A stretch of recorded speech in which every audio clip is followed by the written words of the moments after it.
सेहत एक नियामत कार्यक्रम में आप सभी दर्शकों का स्वागत है।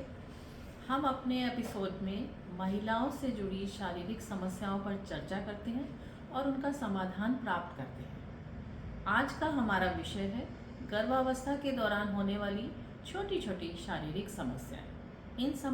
इन समस्याओं का समाधान देने के लिए हमारे साथ हैं gynaecologist doctor Mithilesh Chaturvedi. Welcome and नमस्कार डॉक्टर। गर्भावस्था हर महिला के जीवन का एक बहुत ही सुखद फेज होता है। वो इसको एंजॉय करना चाहती है, लेकिन उनके शारीरिक समस्याओं की वजह से वो उसको एंजॉय नहीं कर पाती। सुबह उठते ही उनको नौजिया होता है, वॉमिटिंग टेंडेंसी होती है और कभी कभी वॉमिटिंग होती भी है।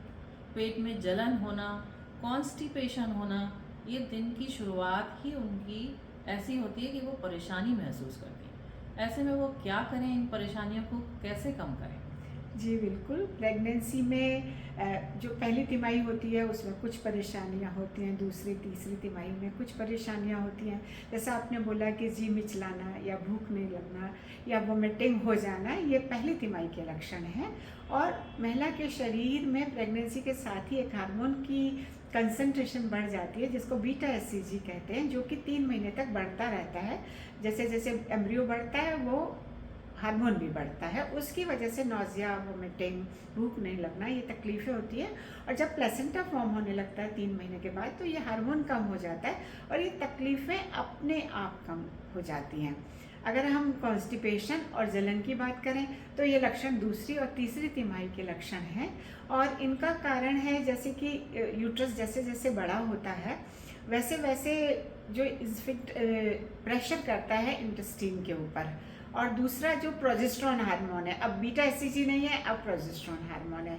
अब प्रोजेस्टेरॉन हार्मोन क्या करता है कि जो इंटेस्टिनल मोटिलिटी है उसको कम कर देता है और स्टोमक और ईसोफेगस के जो स्फिंक्टर है, बीच में जो रास्ता है उस पर जो स्फिंक्टर है उसको रिलैक्स कर देगा, तो वो स्फिंक्टर खुला रह जाता है और स्टोमक से एसिड जो है खाने की नली में जाता है तो जलन होने लगती है, इंटेस्टाइनल के मूवमेंट कम होने लगते हैं, उससे कॉन्स्टिपेशन हो जाता है। तो ये अलग अलग तिमाही की अलग अलग समस्या हैं, परंतु इससे घबराना नहीं चाहिए। थोड़ा सा अपना लाइफ स्टाइल में गर्भवती महिला बदलाव करेगी तो इनसे सबसे छुटकारा मिल सकता है। जैसे अगर हम नौजिया वोमिटिंग की बात करें तो उसमें क्या करना क्या है कि सवेरे उठते ही भूखा नहीं रहना है, बिल्कुल भी। उठते ही ब्रश किया और थोड़ा सा मीठा दूध या 2 मीठी बिस्किट खा ली तुरंत उठते ही। उसके बाद अगर ये नहीं है, रसगुल्ला खा सकते हैं छेने का या केला खा सकते हैं, मतलब कोई मीठी चीज़ उठते ही थोड़ा सा खा लें तो दिन में उनको नौजिया या वोमिटिंग की समस्याओं से थोड़ा राहत मिलेगी। हार्ट बर्न के लिए चूँकि ये लेट सेकेंड और थर्ड ट्राइमेस्टर की समस्या है और हार्मोन की वजह से होती है, तो आप लेटते समय जो सिराना है ऊंचा करके लेटिए, जिससे कि जो एसिड का रिफ्लेक्स है खाने की नली में वो एसिड नहीं जाएगा सिराना ऊंचा रखने से और आपको जलन कम होगी। साथ ही साथ ठंडा दूध ले सकती हैं। अगर डाइजीन की टैबलेट या सिरप घर में है तो 2 चम्मच डाइजीन पी सकती हैं या 2 टैबलेट डाइजीन की चूस सकती हैं, तो जलन में कमी आ जाएगी। कॉन्स्टिपेशन के लिए अपने खाने में थोड़ा परिवर्तन करना होगा, तो फल का जूस लेने के बजाय आप फल खाइए। साबुत अनाज जैसे अंकुरित मूंग है, चना है, खा सकते हैं। सलाद को अपने खाने में शामिल करिए। बिना छने आटे की रोटी, चोकर वाले आटे की रोटी खाइए। अगर खा सकते हैं तो रागी के आटे की या मिस्सी रोटी, गेहूं चने के आटे की रोटी, ये खाने की कोशिश करिए। और पानी खूब पीजिए, हाइड्रेशन रहे। तो फाइबर और हाइड्रेशन अगर ये दोनों अपने खाने में रहेगा तो कॉन्स्टिपेशन की समस्या अपने आप कम हो जाएगी। बहुत ही सिंपल तरीके से आपने समाधान बताया। वॉमिटिंग की टेंडेंसी जब होती है तो कई बार कम होती है, 3-4 बार हो जाती है, कई बार बहुत ज़्यादा होती है। ऐसे में क्या डॉक्टर को दिखाना या कोई अपने आप से कोई घरेलू उपचार करना या कोई मेडिसिन ले लेना चाहिए या नहीं?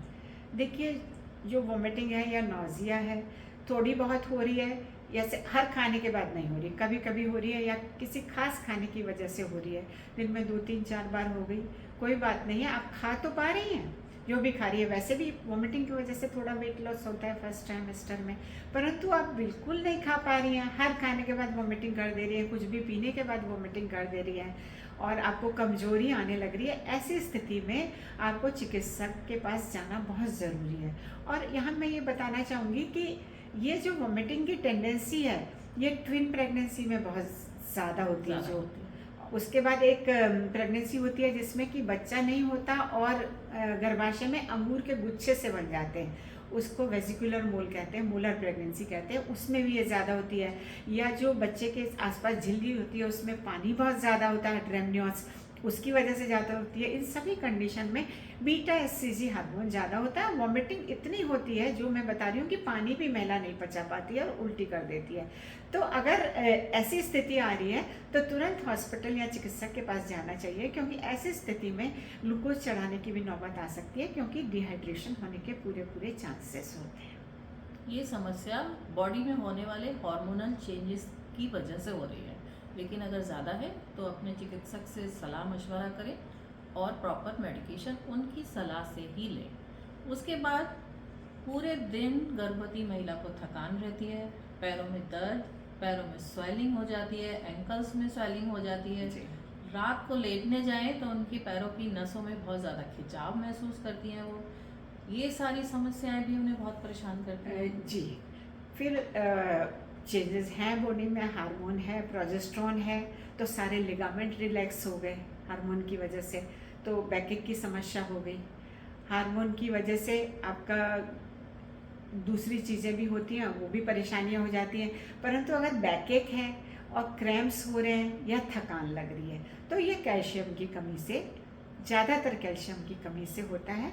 और इसमें महिला को चाहिए कि अपने खाने में दूध या दूध वाले प्रोडक्ट जैसे दही है, पनीर है, ये सब सम्मिलित करें और कैल्शियम सप्लीमेंटेशन ज़रूर लेती रहे। जिस हिसाब से चिकित्सक ने बताया है 1 गोली रोज़ खाना है या 2 गोली रोज़ खानी है कैल्शियम की, वो खाती रहे तो बैकएक की समस्या, जो क्रैम्प्स की समस्या है या थकान की समस्या है, ये कम हो सकती है। थकान एनीमिया की वजह से भी हो सकती है, इसलिए पोषण का ध्यान रखना और सप्लीमेंटेशन को लेना, आयरन और कैल्शियम को, ये बहुत ज़रूरी है। रही बात स्वेलिंग की, अगर हम स्वेलिंग की बात करें तो स्वेलिंग जो होती है, जैसे जैसे यूट्रस बढ़ता है वैसे वैसे सेकेंड और थर्ड ट्राइमेस्टर में जो ब्लड वेसल्स होती है महिला की, उस पर प्रेशर जाता है, उसकी वजह से पैरों में स्वेलिंग हो जाती है। जैसे वो रात को लेटती है उसके बाद सवेरे उसकी स्वेलिंग ख़त्म हो जाती है। इतना तो नॉर्मल होता है, परंतु कभी कभी क्या होता है, हाथों में स्वेलिंग आ जाती है या चेहरे पे भी स्वेलिंग आ जाती है, और रात को लेटी सवेरे उठी तो पैरों की भी स्वेलिंग नहीं ख़त्म हुई। अगर ऐसा कुछ है तो ये एनीमिया की वजह से भी हो सकता है, ये प्रोटीन की कमी से भी हो सकता है। और एक बहुत ही खतरनाक कंडीशन है प्रेगनेंसी की, जिसको क्लैम्शिया बोलते हैं, उसका ये प्रारंभिक लक्षण है जिसमें महिला को झटके आने लगते हैं, बीपी बहुत बढ़ जाता है, महिला बेहोश हो जाती है और उसकी जान के लिए खतरा भी हो सकती है ये कंडीशन, उसका ये प्रारंभिक लक्षण भी हो सकता है। तो ऐसी स्थिति में जब चेहरे पे भी सूजन है, उंगलियों पे भी सूजन है और पैर की सूजन भी ठीक नहीं हो रही है, तो महिला को तुरंत जाके अपनी महिला चिकित्सक से संपर्क करना चाहिए और कमर के दर्द के लिए अपना पोस्चर ठीक रखें। कैल्शियम तो ले, परंतु जो प्रेगनेंसी में यूट्रस आगे की तरफ बढ़ता है तो वर्टिबल कॉलम को महिला एकदम आगे की तरफ लॉर्डोसिस करके चलने लगती है, पीछे कर्व आ जाता है, उसकी वजह से उनकी कमर में दर्द होता है। तो थोड़ा स्ट्रेट चले और दिन भर में थोड़ा रेस्ट, 2 घंटे का रेस्ट करें। किसी भी गर्भवती महिला को रात को 8 घंटे की नींद आवश्यक है और दिन में 2 घंटे का रेस्ट आवश्यक है। ये छोटी छोटी सावधानियाँ रहन सहन में और खान पान में ध्यान रखा जाए तो इन छोटी छोटी तकलीफ़ों से निपटा जा सकता है। परंतु अगर सूजन सब जगह है, ऊपर है, उंगली में है, पैर में है, तो तुरंत चिकित्सक दिखा दें। स्वेलिंग के लिए आपने बताया कि पैर को ऊपर थोड़ा करके रखें, नीचे पिलो लगा के या कोई भी चीज़ नीचे रख के पैरों को ऊपर करके रखा जाए तो पैरों की स्वेलिंग कम हो सकती है। जी, क्या बैक पेन के लिए थोड़ी बहुत हल्की फुल्की एक्सरसाइज भी की जा सकती है? बिल्कुल एक्सरसाइज की जा सकती है बैकएक के लिए, और मेन तो अपना पोस्चर सही रखना है, स्ट्रेट रहना है और कैल्शियम लेना है और एक्सरसाइज अपने चिकित्सक से पूछ के क्या एक्सरसाइज करनी है, उनसे समझ के अपने मन से या किसी अड़ोसी पड़ोसी के बताने से एक्सरसाइज ना करें। नहीं करें। इस टाइम में आप एक्सरसाइज करें, दवाई लें, कुछ भी करें तो अपनी चिकित्सक की सलाह मशवरा से ही करें। किसी के भी कहने से कुछ भी करना ठीक उचित नहीं है। उसके बाद डॉक्टर साहब कभी कभी महिलाओं को यूरिनेशन की प्रॉब्लम हो जाती है, बार बार पेशाब जाना या थोड़ा बहुत वेजाइनल डिस्चार्ज होना, वो भी उनके लिए समस्या हो जी। जाती है।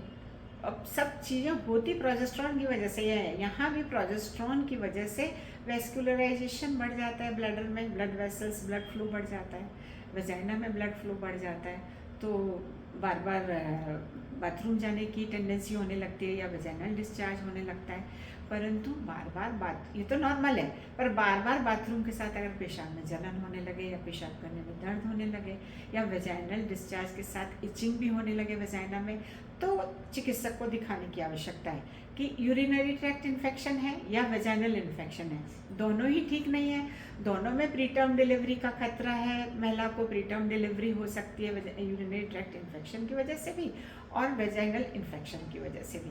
तो अगर जलन भी है, साथ में दर्द भी हो रहा है, बार बार बाथरूम जा रहे हैं या वेजाइनल डिस्चार्ज के साथ इचिंग है, तो तुरंत चिकित्सक के पास जाएं। अगर ये सब नहीं है तो ये अपने आप थोड़े दिन में ठीक हो जाएगा। डिलीवरी के बाद ये सारी परेशानियां समाप्त हो अपने आप धीरे धीरे समाप्त होने लगती है। एक और समस्या, महिलाओं को नींद नहीं आती, पूरी तरह से नींद नहीं आती, इसलिए दिन भर चिड़चिड़ापन रहता है, स्किन में उनकी ग्लो ख़त्म हो जाता है, वो स्किन उनकी रफ हो जाती है, वो उससे भी परेशान रहती हैं। हाँ जी, नींद तो नहीं आने के कारण है, कमर में दर्द हो रहा है, जलन हो रही है पेट में, लेग में क्रैम्प्स हो रहे हैं, कैसे नींद आएगी? तो इन सब चीज़ों को अपनी लाइफस्टाइल और कैल्शियम और पोषण से ठीक रखना है और सीधे नहीं लेटना है, क्योंकि सीधे लेटेंगे तो जलन ज़्यादा होगी। सीधे लेटेंगे, सांस जैसे जैसे प्रेगनेंसी बढ़ेगी, बच्चे का डेवलपमेंट होगा, उसका ग्रोथ बढ़ेगी तो यूट्रस बड़ा होगा, डायफ्राम को प्रेस करेगा तो सांस लेने में तकलीफ होगी। तो करना क्या है, खाने पीने का ध्यान रखना है, अपना पोस्चर सही रखना है और लेटते समय सीधे कम से कम लेटें और बाईं करवट लेटने का प्रयास करें। वो बच्चे के लिए भी अच्छा है, क्योंकि बच्चे को जो ब्लड सप्लाई जाती है उस वेसल को भी यूट्रस प्रेस करता है और बच्चे की ब्लड सप्लाई में भी रुकावट उससे आती है। तो सोने का भी ध्यान रखें कि लेफ्ट लेटरल ज़्यादा लेटें और सीधा कम लेटें। सोते समय भी पोस्चर का ध्यान रखना आपको आराम दे सकता है। सीधे कम से कम लेटिए, बाईं करवट से ज़्यादा लेटने का प्रयास कीजिए तो आपको नींद अच्छी आ सकती है। एक स्किन से रिलेटेड प्रॉब्लम, स्किन में भी चेंजेस आते हैं। जी बिल्कुल, स्ट्रेच मार्क आते हैं। हाँ। और वो किसी को कम आते हैं, किसी को ज़्यादा आते हैं, आते सबको हैं और उनको रोका नहीं जा सकता है, ना उनको ख़त्म किया जा सकता है। हाँ, थोड़ा सा विटामिन ई ऑयल या विटामिन ई कैप्सूल्स को ऑयल में मिला के मसाज करने से थोड़े हल्के हो सकते हैं, पर ख़त्म नहीं होते हैं। तो ये मसाज हम ड्यूरिंग प्रेगनेंसी भी कर सकते हैं या उसके बाद ही करनी चाहिए? मसाज क्या, हल्का सा हल्का लगाना सा होता लगा है, के ब्रेस्ट छोड़ पे भी दीजिए। ब्रेस्ट पे भी स्ट्रेच मार्क होते हैं, पेट पर भी होते हैं, तो वहाँ लगा के हल्का सा मसाज किया जा सकता है। स्टमक का साइज बढ़ने की वजह से स्किन में स्ट्रेच होता है और फिर वो स्ट्रेच मार्क रह जाते हैं। तो जी। ये एक नेचुरल प्रोसेस है, किसी को कम किसी को ज़्यादा होता है। आपने अभी बताया कि ब्रेस्ट पर भी हल्की मसाज की जा सकती है। जी, तो उसमें निप्पल का साइज़ जो है वो बहुत छोटा होता है, तो उसको हम किसी तरह से बढ़ा सकते हैं? ये बहुत कॉमन प्रॉब्लम है। कोई इस पर ना तो वो गर्भवती महिला ध्यान देती है, ना परिवार ध्यान देता है प्रेगनेंसी के समय, और कभी कभी चिकित्सक से भी मिस हो जाती है। तो जो ब्रेस्ट पहले बच्चे में ज़्यादा प्रॉब्लम होती है, क्योंकि बाद में तो निपल बन जाती है। पहले बच्चे में किसी किसी महिला की जो निपल होती है वो अंदर धसी हुई होती है, ब्रेस्ट के अंदर बाहर निकली नहीं होती। तो जब किसी ने देखा ही नहीं तो डिलीवरी के समय अब क्या है, मिल्क सिक्रीशन तो शुरू हो गया, पर बच्चा निपल तो बाहर नहीं है, तो बच्चा पी नहीं पा रहा, ब्रेस्ट पूरी ब्रेस्ट तरह फुल फीडिंग हो में गई है, बहुत प्रॉब्लम आती है। बच्चा भूखा रो रहा है, हाँ। माँ दर्द से करा रही है ब्रेस्ट एंगॉजमेंट से, अब ब्रेस्ट पंप से ब्रेस्ट खाली की जा रही है, कंप्रेशन से, तौलिए से सेको, और कभी कभी एप्सिस बन के उसमें इंसिजन लगाने की भी नौबत आ जाती है। तो सभी पहले बच्चे वाली महिलाओं को चाहिए कि अपनी ब्रेस्ट पे खुद भी ध्यान दें, और जो निपल अगर अंदर धसी हुई है तो कुछ भी चिकनाई हाथ में लेके, कुछ भी क्रीम है, वैसलीन है, कुछ भी देशी घी है, कुछ भी लेके वो निपल को बाहर धीरे धीरे थोड़ा थोड़ा, एक साथ खींच के नहीं, थोड़ा थोड़ा रोज़ बाहर निकालने की कोशिश करें। कुछ दिन में निपल बाहर आ जाएगी तो आपको भी तकलीफ़ नहीं होगी ब्रेस्ट फीडिंग में, और बच्चे को भी तकलीफ़ नहीं होगी। वो भी डिलीवरी के बाद कहते हैं तुरंत ब्रेस्ट फीडिंग स्टार्ट करनी चाहिए, और सिर्फ माँ का ही दूध पिलाना चाहिए, तो बच्चे को भी माँ का दूध मिलेगा और परेशानी कम होगी। बहुत ही अच्छे तरीके से आपने इस समस्या का समाधान बताया कि इस समस्या पर हमारा ध्यान जाता ही नहीं है, और जो पहली बार प्रेग्नेंट हुई हैं उन महिलाओं का बिल्कुल ध्यान इस तरफ नहीं जाता है। तो निपल को एक टाइमली शेप दे देने से ये समस्या नहीं होती है। तो आज की चर्चा से हम ये समझ पाए कि गर्भवती महिला को कोई भी मेडिकेशन अपने मन से नहीं करनी है। पूरे टाइम में अपने चिकित्सक के साथ रहना है। कोई भी छोटी समस्या हो या बड़ी हो, उनके साथ में सलाह मशवरा कीजिए, उनसे अपने डाइट चार्ट को बनवाइए और उसको फॉलो कीजिए। जो भी सप्लीमेंट्स वो बताएं उनको टाइम से लीजिए, और अपनी नींद का ध्यान रखिए, खाने पीने का ध्यान रखिए, पानी प्रॉपर पीजिए, ताकि आपकी बहुत सारी समस्याएं सॉल्व हो जाएंगी। और ये सारे चेंजेस जो आपको जो परेशान कर रहे हैं, ये हार्मोनल चेंजेस की वजह से हैं। प्रेगनेंसी के बाद धीरे धीरे सभी समस्याएं आपकी अपने आप ही समाप्त होने लगेंगी। आज की चर्चा को हम यहीं विराम देते हैं। अगली बार हम एक नई समस्या के साथ चर्चा करेंगे और उस पर समाधान ढूंढेंगे। अगर आज की चर्चा में कोई ऐसा प्रश्न है जो हमसे छूट गया है, आप जानना चाहती हैं, तो उसे कमेंट बॉक्स में लिखकर डालिए, हम उसको आंसर करेंगे।